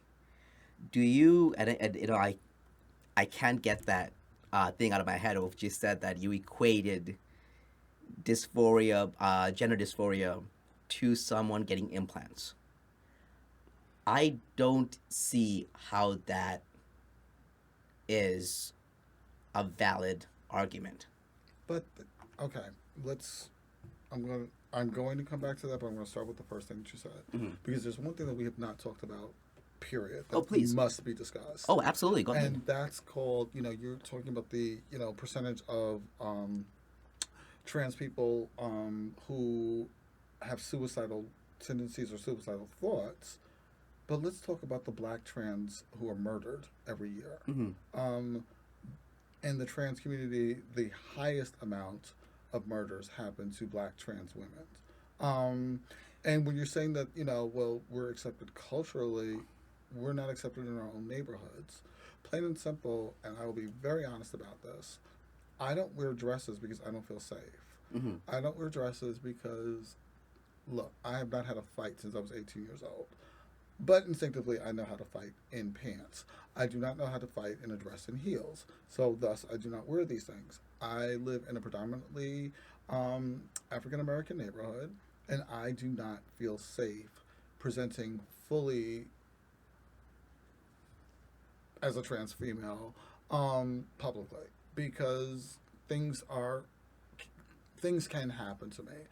I would feel safer, and I'm probably gonna get dragged on social media for this one, but eat it. I would feel safer living on the Upper East Side of Manhattan versus that's living just in my own true. neighborhood, because and that fear has limited, say, my fashion choices. I specifically wore this outfit tonight because I really wanted to speak to you full on as a trans woman that there would be like no room for error of who I I really am. appreciate that. Thank you. And but normally, like, well, I just grew them, so I'm not even sure, you know, would I walk outside summertime like this? I'm not sure. Hmm. I will find out in the summer. You know, the only surgery that I'm considering is top surgery. I would want a size B chest. I'm a size A today. And part of wanting a size B is, well, I mentioned it before that I own a lot of lingerie, and I'm not doing more shopping. I'm not giving up the shit I got. But it's also because I don't want to draw attention to myself. As would a C or a D. There's no way of putting on a sports bra if I have a size D that you're not going to see my chest. I don't want that kind of attention on me. I want breasts because that's something that I need for myself. Mm-hmm. But I don't want the attention that's going to come along with it, especially the negative attention. So, and part of why I think the way that I do is because I do not want to be physically in danger, because of my appearance. So, yeah, do I wear leggings all the time? Sure, so I'll do the most comfortable things in the world.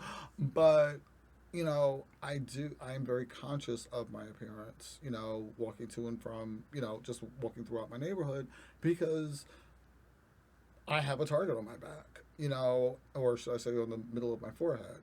And I had a big enough target when I identified as a gay male. Identifying as a queer trans woman, it's even bigger. And so, when you're saying that we're culturally accepted, I did mean that. you might mean accepted in some media, because you can't even say the media. Put me on Fox News and watch me get dragged to death on there. Well, that's very that Fox News is a minority in the world of media. 60 million people would disagree with you, but okay. No, but worldwide, there's more accepting, tolerant, liberal media than right-wing media. That's just a fact. That's true. That would I agree with. Yeah. But even the people that are watching left-wing media are still transphobic and violently transphobic. It's things are better today than they were 20 years ago. Obviously, yes. I will not say they're not. Right. But are we fully accepted? Absolutely. Of course not. Yeah. No. No. You mentioned that you grew up as a black man, Mm-hmm. and you had you experienced a ton of I guess inequality, racism. Mm-hmm. You're part of a minority group already. Mm-hmm. Then you became or I shouldn't say the word became, then you came out as a gay black man. Mm-hmm. Certainly adding on another level of discrimination, Mm-hmm. or the chance to be discriminated against, Mm-hmm. adding yourself into a different minority, another Mm-hmm. minority group. Today you were a transgender female. Mm-hmm. Black, gay, transgender female. Queer, but not. I'm sorry, Queer. Mm-hmm. queer. Mm-hmm. So, which I'm sorry. What's the correct? I want to be. I want to be respectful about this. So, black, queer, transgender female. Is that correct? Okay, sure. Um, how does adding on this intersectionality of multiple layers of being on multiple minority group, multiple layers of discrimination, how does that affect your life? How has that affected your life through this transition? And did you think about that at all before Oh, I transitioning? definitely, well, before coming out, oh yeah, I definitely had to think about that. It's so funny coming out. There was an incident about a month ago when speaking with a cisgender white male, and he started talking over me. And I was like, "Oh my God, this is what women are always talking about." Like cisgender men just talk over women, and I was like, I was laughing to myself, like, the fucking nerve of this guy. He never would have done this if I identified as a man. And it's I would have. No, I would have. it's a whole different level with some people. I that I agree with. But it's that I'm fully aware that I've gone, as I spoke to you about before this interview. That I have put myself, not even slipped, but put myself at the lowest of the totem pole. We always thought black women were the lowest of the totem pole. Now be a trans woman or trans, even trans men.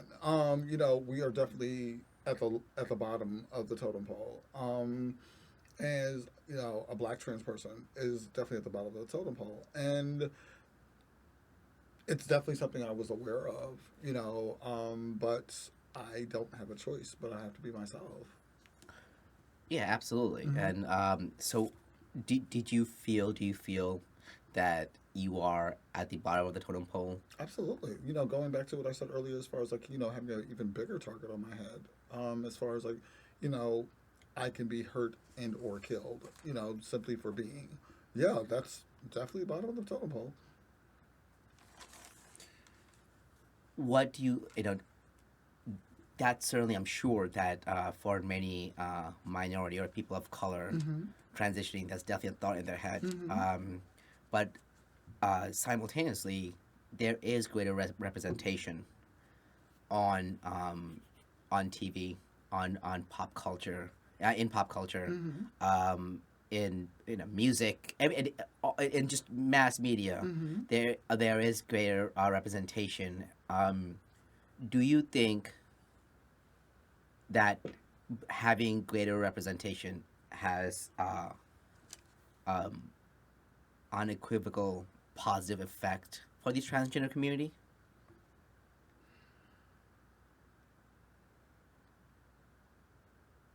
I would definitely say yes,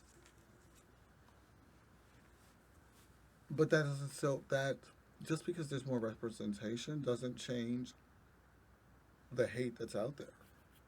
Uh, I mean, just being black, yes, black people are all over TV, but it doesn't stop people from, killing us, regardless of gender identity. So representation is great, but until we change the mindsets of people, until we get to a more equal society, it's still going to be, there's still going to be, problems of violence and discrimination. So, in one hand, where having greater representation may be a positive, what I mentioned about being a young black kid and seeing Obama, it could have a positive effect. Also, seeing many transgenders or transgender people on TV and everywhere. Can fuel the hatred of other. Can Yeah. fuel hatred within others. Yes. So, do you think that That's why I'm asking. Like, do you think that there is this cultural phenomenon of transgender people being more out there, Visible. Yeah, that's the correct word. Thank you. Do you think that detracts anything from the movement, or is it beneficial, or the cost benefit? I think it's definitely beneficial because that's how we can, by being visible, is how we're able to, like last summer's Black Trans Lives Matter. rally in Brooklyn. Mhm. You know, without our visibilities, no one would care. Right. But there are more people now that care. So yeah, visibility is helpful. Um, you mentioned that you live in the neighborhood that you live in. Mm-hmm. There's you are concerned about wearing a dress Mm-hmm. because of the number of hate crimes that has been committed Mm-hmm. against black transgender females Mm-hmm. or just transgender people Mm-hmm. in period. Um, do you feel that I mean, like it's statistically proven that a lot of those crimes are in minority communities are Mm-hmm. committed not by No, white people, by other. minorities. Yeah. Mm-hmm. Yeah. What are your thoughts on that? Because you know, generally it's so much is said against white patriarchal societies Mm-hmm. and privilege. Well, that's what I was. What's your thoughts on it? You know, a lot of the hate crimes being committed by other minority groups, or that yours that person's minority group, or That's what That's what I was touching on before when I said that I would feel safer if I lived on the Upper East Side. You know, it's yes, I am definitely afraid of people that look like me. You know, look, I am of a certain age. This is literally the latest I've been out of my house in a very long time. I appreciate that. You know, I'm normally home. You know, I'm normally only out during the daytime. I'm not 100% worried about negative police interaction because I'm not doing anything. But even though Lord knows Breonna Taylor wasn't doing anything but sleeping in her own bed, but I am definitely more afraid of black men than I am of police of any racial background or nationality. I'm not gonna lie about that. I'm not gonna deny that because that statistically, yeah, those would be the perpetrators of any crime against me. Now, do you think those worries would be remedied if you were to live in Upper East Side in a more white community? Yes. So, what do you think can be done to educate or even to make to help make minority communities become more tolerant? Oh, now you got to get rid of toxic masculinity. Period. That's a whole different ball game. Define toxic masculinity to me, for our audience. That from your opinion, from what you think that is, or what you believe that to be. Toxic masculinity, a definition of it, at this, just off the top of my head, is just that whole macho exterior crap that people have got to put on. You've got to impress the other men in your lives, which I've never understood. That you have to show that you are a man and there's nothing soft about you, and you have to love sports and have multiple women and never show your feelings, all that stuff. And, which can lead people to prey on those that they deem are weaker than themselves. And that's a problem, a huge problem, and it's unfortunate. It's sad that, yes, I would feel safer in the Upper East Side because, and not saying that there isn't toxic masculinity over there too, but I wouldn't be worried about some white guy. Well, late at night and drunk, yeah, I would be worried. But Them drunk or you drunk? I'm sorry, them drunk. Uh-huh. Yeah, late at night and drunken white guys, yeah, then I would be worried. But thankfully, I'm not out late at night, because that's their own issue. Going back to the same toxic masculinity, but in black neighborhoods in broad daylight, I could be attacked, and that's a friend. It's sad to say, Of course, but it's a scary situation for anyone. It's scary, but it's and I'm sure someone's gonna drag me for this, but have at, prove me wrong, and yeah, Do you mentioned this is you feel this way because of or this issue has to be first addressed by solving toxic masculinity. Do you generally feel that females, women in general, are cisgender females, women are more tolerant or more um, open to accepting transgender people? I've never thought about that before.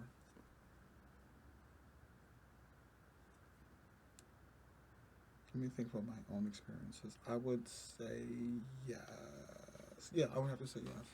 Does it, the same apply to minority groups as well, like our African American, Black? Oh, those are the women I thought you were talking about. I Yeah. would just speak in general Yeah. first about women, and then okay. So you do feel that Black women tend to be, or you know, or, from your experience, Black women, but women in general, and even in minority groups, they are more accepting. Yes. Got it. What would you say? You know, there's certainly people of different ethnic groups. Like we live in New York City. There's you can walk 5 blocks and it's a different people of different country. What would you say to people who are traditionally conservative? You know, you can talk about Muslims, Asian, you know, all variants of Asian people, or religious, especially you know whether you're Catholic in the Italian community or Catholic in the from Latin America. It's it's difficult for them to come out to their community. You have been a Black American. Your family has been here. You said 1816. For people who have immigrated here recently, teenagers who feel that you know they are finally are more you know open or feel the courage to come out because they see it here, something that may not have, would have been may have been possible back in their country, wherever they came from. What do you, as a person who has transitioned so much later, what do you feel or what do you think they should do? I need again your opinion only. They should do dealing with dealing with their own communities. What do you think are ways or outlets for trans teenagers or young trans people, transgender people, to be able to come out? Or are there any like you've had Ashley, what was her name? Ashley X Matt Adamson. Adamson. Yeah. So there was out you had somebody you had support. What do you think? I can only give a wish list. I can't. There's no way I would want to, tell someone, "Oh, you should do X." Of course. No. I just wish that people, transgender, cisgender, it doesn't matter. I just wish people would be allowed to just be themselves. Right. I wish that our world was a lot more loving. I wish that we lived what our religions say that we're supposed to live, that we actually followed those individual teachings versus our own spin on them. I wish we would be a lot less judgmental, a lot less hurtful. LGBTQ youth, so many, the moment they come out, they're kicked out of their homes. They turn to prostitution, they turn to drugs. I wish that wasn't the case. I wish people would actually love their children and accept them as they are. You mentioned that there's a lot of people who in that community end up in prostitution or some form of it. Renowned sexologist Deborah So, who have done she's an empirical scientist. She's done plenty of research in the in this topic. Claims have been made that this how can I say this properly? Most teenagers or young people who are transitioning, and they all have psychological issues that they have to address, whether it be body dysphoria or they are gay. There's some sense of there's something they're dealing with, and if they jump into this too early, there could be negative results. For many people, into transitioning or into this community too early, there could be negative results. Um, what are your thoughts on that? Did you feel that? I know that you mentioned that you've had a rough past 30 years. I think you mentioned that of various abuse. Do you think that you were suffering psychologically in any way because you were not able to transition? Yes. Or do you think that, yeah, Well, not that I wasn't even able to transition, that I didn't even think about it. I wasn't being myself. And, like, I don't know who this doctor is or this study, but I mean, there are people who have psychological issues because they played football instead of baseball. I mean, we all have issues. So, well, this is it's a that's- study on the Pacific community. Um, She's an ally. Just just because you have initials after your name does not make you right. As we've seen plenty of times. well, there's scientific data, supporting There's this. scientific data that supports everything. Well, But, here or there, only speaking for myself, denying myself without even knowing I was denying myself crippled me. Mhm. And made me cause self-harm to myself. Since I have acknowledged myself, since I've been willing to pursue who and what it is that I am, I've just been a happier person. you mentioned that the first step that you took was seeing a therapist. Mhm. If it's not too personal, if you're comfortable Please. answering, you okay there? Oh, that Sure, is it? it You dislocated. I think it just broke. It That's- probably it's- just popped the Nope, screw it's out. broken. Yeah, it popped the screw out. Oh. Yeah, we can fix that. Okay, it's just we're almost done here anyway. So this is I think we can just get to this final question. When you went to the therapist, was your goal to figure out what's going on, or did you go there with the aim that, hey, I feel that I'm a transgender woman, I need to transition, and this is what I need to do, or did you go to them asking, hey, this is what I'm feeling, what are your thoughts on It it? would be the latter. Okay. Yes. I had a lot of different feelings going on, a lot of questions. Uh-huh. Google can only do but so much, Mhm. and I needed to talk about this, and I needed to. But I knew I wanted to explore it. But I wanted to do it in a way that would be safe. I wanted to do it in a way,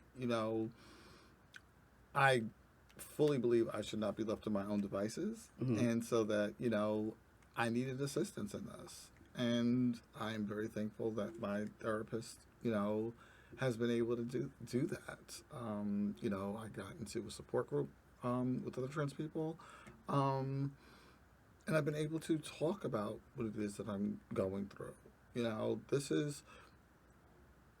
It can be a very lonely feeling, and I just refuse to be lonely with it. Well, I certainly think that you took all the right steps.